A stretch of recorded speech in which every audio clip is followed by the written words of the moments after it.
Viewers, সবাইকে স্বাগতম। আমি প্রথমবারের মতো আপনাদের সাথে যে বিষয়টা আলোচনা করতে যাচ্ছি সেটা হচ্ছে ইংলিশের যে বিষয়টা সবথেকে গুরুত্বপূর্ণ, টেন্স বা কাল। এটা খুব গুরুত্বপূর্ণ। ইংলিশ শেখার জন্য সবথেকে বেশি গুরুত্বপূর্ণ জিনিস হচ্ছে টেন্স।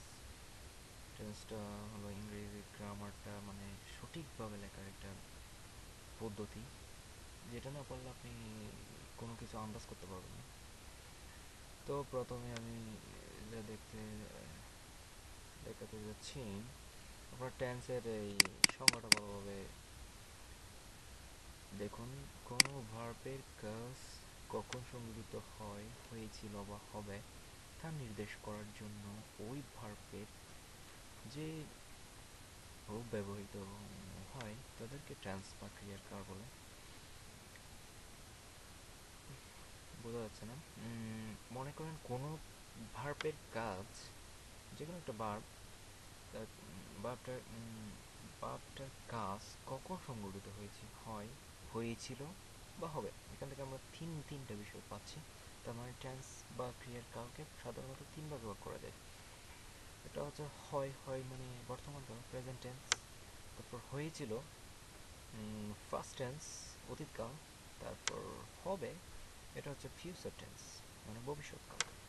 তো আমরা দেখতে পেলাম আমাদের সংজ্ঞাটা থেকেই আমরা আন্দাজ করতে পারছি টেন্সটা তিন প্রকার: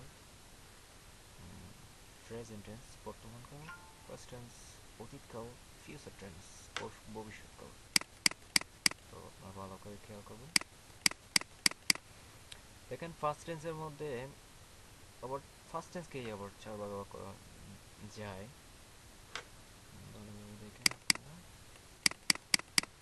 প্রেজেন্ট টেন্সকে প্রথমে চার ভাগে ভাগ করা যায়, সবগুলো টেন্সকে চারটা করে ভাগ করা যায়।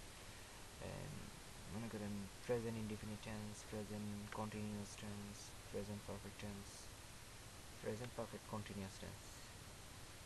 এই যে present indefinite tense, present continuous tense, present perfect tense, present perfect continuous tense. ঠিক আছে, এই বিষয়গুলো আমরা ভালো খেয়াল করবো, অনেক গুরুত্বপূর্ণ।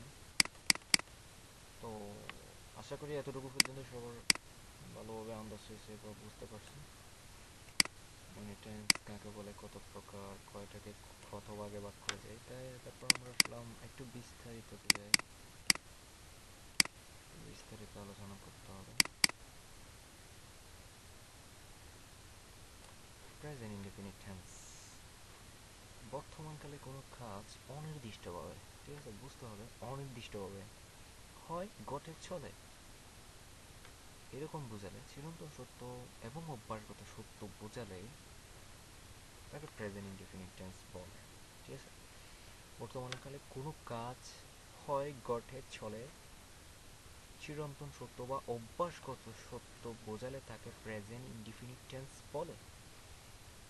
দেখুন আপনার গঠন সূত্রটা মানে কিভাবে আপনারা এই জিনিসটা গঠন করবেন, এতটুকু পর্যন্ত হচ্ছে গঠন সূত্র। এটা এই যে সাবজেক্ট, এস মানে হচ্ছে সাবজেক্ট, ভি মানে ভার্ব, ও মানে অবজেক্ট, এস, ই মানে হচ্ছে এক্সটেনশন।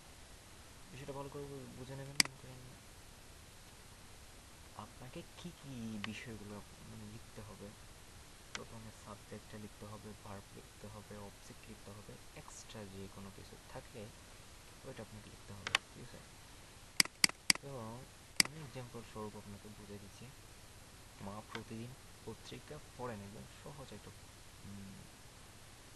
একটা সেন্টেন্স, খুব সহজ। মাদার, তাহলে কিভাবে আপনি বুঝবেন যে কোনটা সাবজেক্ট, কোনটা ভার্ব, কোনটা সাবজেক্ট, কোনটা ভার্ব, কোনটা অবজেক্ট, কোনটা এক্সট্রা? আপনাকে এটা বোঝার জন্য কিছু একটা একটা থিওরি করতে হবে। এই সাধারণত সাধারণত বাংলা বাক্যের শেষে মানে ধাড়ির আগে যে শব্দটা থাকে ওইটাই হলো ভার্ব। তো আপনি ভার্বটা খুঁজে ফেলেন, ঠিক আছে। ভার্ব মানে হচ্ছে ক্রিয়া, কাজটা খুঁজে পেলেন, তারপর কে করছে কাজটা, সাবজেক্ট, কর্তা। এটা কীভাবে করবেন, ভার্বকে খে বা কারা দিয়ে যে প্রশ্নটা করবেন, ভার্ব খে খে বা খাড়া দিয়ে প্রশ্ন করে যে উত্তরটা পাবেন সেটা সেটা হচ্ছে কি আমাদের সাবজেক্ট, মানে কর্তা, কাজটা কে করলো। এরপর ভার্বকে কি বা কাকে দিয়ে, কি বা কাকে দিয়ে প্রশ্ন করে, ভার্বকে কি বা কাকে দিয়ে প্রশ্ন করে যে উত্তরটা পাবেন সেটা হচ্ছে আমাদের অবজেক্ট। আর বাদ বাকি যে বিষয়টা থাকবে সেটা হচ্ছে এক্সট্রা। তো মনে করেন আমি এখানে কে পড়েন, মা, কি পড়েন, পত্রিকা, ঠিক আছে। প্রতিদিনটা হচ্ছে আমাদের অতিরিক্ত এক্সটেনশন বিষয়, ঠিক আছে। তাহলে আমরা যাব এখন মাদার রিডস। মাদার, আমরা প্রথমে সাবজেক্ট লিখবো।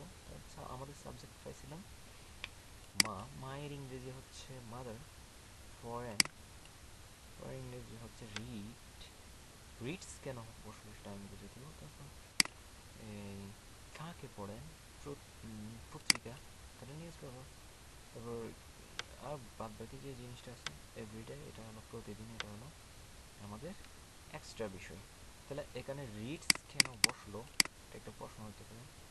তাহলে রিডস বসার কারণ হচ্ছে মাদারটা থার্ড পারসন সিঙ্গুলার নাম্বার, মানে থার্ড পারসন সিঙ্গুলার নাম্বার। এটা কিভাবে জানবেন আপনি থার্ড পারসন সিঙ্গুলার নাম্বার?